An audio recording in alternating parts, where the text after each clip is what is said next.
இந்த நாய்க்குட்டி ரொம்ப அழகா இருக்குல்ல. இந்த அழகுக்கு பின்னாடி மனுஷனை கொல்லக்கூடிய இன்னமும் மருந்தே கண்டுபிடிக்கப்படாத ஒரு வைரஸ் இருக்கு. அதான் ரேபிஸ். இந்த ரேபிஸ் வைரஸ் எல்லா பாலூட்டிட்ட இருந்துமே மனுஷனுக்கு பரவும். ஆனா 99% நாய்கிட்ட இருந்து தான் பரவுது. மதுரையில ஒருத்தங்களுக்கு 4 மாசத்துக்கு முன்னாடி பூனை கடிச்சிருக்கு. அவங்க ரேபிஸ் தடுப்பூசி போடாததால 2 நாள் முன்னாடி ரேபிஸ் வந்து இறந்துட்டாங்க. இந்த ரேபிஸ் வைரஸை நாம தடுப்பூசி மூலம் 100% கண்ட்ரோல் பண்ண முடியும்.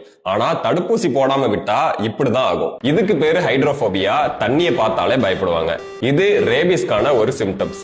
இந்த சிம்டம்ஸ் வந்துட்டா எந்த மருந்தாலையும் நம்மளை காப்பாற்ற முடியாது. 100% சாவு உறுதி. ஒரு வெறி நாய் நம்மளை கடிச்ச உடனே ரேபிஸ் பரவாது. இந்த ரேபிஸ் வைரஸ் ரொம்ப பொறுமையா தான் நம்ம மூளையை நோக்கி டிராவல் ஆகும். இப்போ ஒரு நாய் நம்ம கால்ல கடிச்சிட்டா கால்ல இருந்து வைரஸ் மூளைக்கு போறதுக்கு 6 மாசம் கூட ஆகலாம். இந்த 6 மாசம் வரைக்கும் நம்ம உடம்புல எந்த சேஞ்சுமே நடக்காது. எப்போ இந்த வைரஸ் நம்ம மூளையை ரீச் ஆகி அட்டாக் பண்ணுதோ அதுக்கப்புறம் தான் இந்த சிம்டம்ஸ் எல்லாம் நமக்கு வரும். ஒன்ஸ் இந்த சிம்டம்ஸ் வந்துட்டா எந்த ஒரு தடுப்பூசியோ இல்ல எந்த ஒரு மருந்தோ வேலை செய்யாது.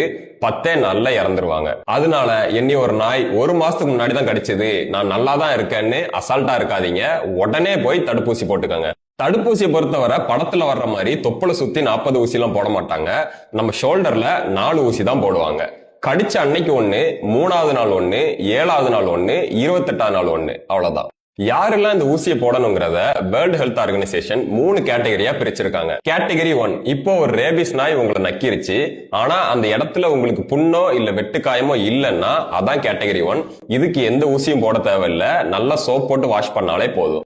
கேட்டகரி 2, நாய் உங்களை பிறண்டினாலோ இல்ல நாய் நக்கின இடத்துல உங்களுக்கு ஆல்ரெடி ஒரு புண்ணு இருந்தாலோ இதான் கேட்டகரி 2. இதுக்கு 4 தடுப்பூசி போடணும். கேட்டகரி 3, நாய் உங்களை கடிச்சு ரத்தம் வந்தா இதான் கேட்டகரி 3. இதுக்கு 4 தடுப்பூசி கூடவே இம்யூனோகுளோபுலின் சேர்த்து போடணும்.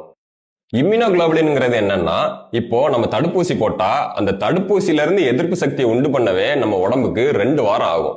இந்த 2 வார டைம்ல நமக்கு ரேபிஸ் தாக்கிடக்கூடாதுல்ல, அதனால ஒரு சேஃப்டிக்காக எதிர்ப்பு சக்தியவே டைரக்டா கடிச்ச இடத்த சுத்தி போடுவாங்க.